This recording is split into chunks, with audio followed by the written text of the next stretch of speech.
The Aesop for Children by Aesop. Recording by Catalina Watt. The Bundle of Sticks. A certain father had a family of sons who were forever quarrelling among themselves.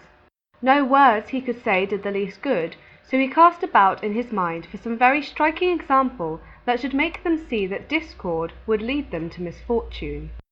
One day, when the quarrelling had been much more violent than usual, and each of the sons was moping in a surly manner, he asked one of them to bring him a bundle of sticks. Then, handing the bundle to each of his sons in turn, he told them to try and break it. But although each one tried his best, none was able to do so. The father then untied the bundle and gave the sticks to his sons to break one by one. This they did very easily.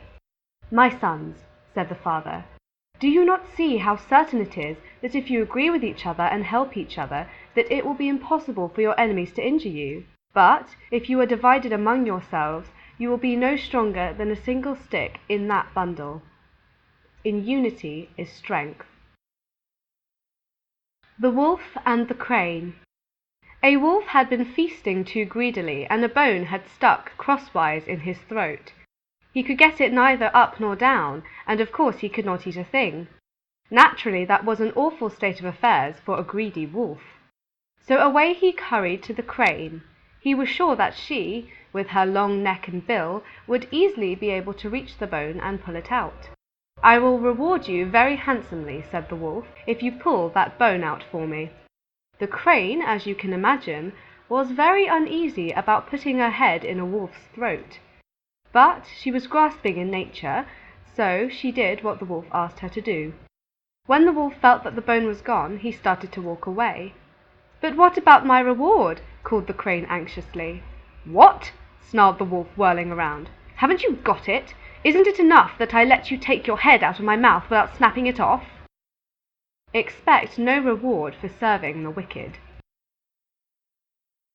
The Ass and his Driver. An ass was being driven along a road leading down the mountainside, when he suddenly took it into his silly head to choose his own path. He could see his stall at the foot of the mountain, and to him the quickest way down seemed to be over the edge of the nearest cliff. Just as he was about to leap over, his master caught him by the tail and tried to pull him back, but the stubborn ass would not yield and pulled with all his might. "Very well," said his master. "Go your way, you wilful beast, and see where it leads you." With that he let go, and the foolish ass tumbled head over heels down the mountainside. They who will not listen to reason, but stubbornly go their own way against the friendly advice of those who are wiser than they, are on the road to misfortune. The Oxen and the Wheels. A pair of oxen were drawing a heavily loaded wagon along a miry country road. They had to use all their strength to pull the wagon, but they did not complain. The wheels of the wagon were of a different sort. Though the task they had to do was very light compared with that of the oxen, they creaked and groaned at every turn. The poor oxen, pulling with all their might to draw the wagon through the deep mud, had their ears filled with the loud complaining of the wheels. And this, you may well know, made their work so much the harder to endure. "Silence!" the oxen cried at last, out of patience. "What have you wheels to complain about so loudly?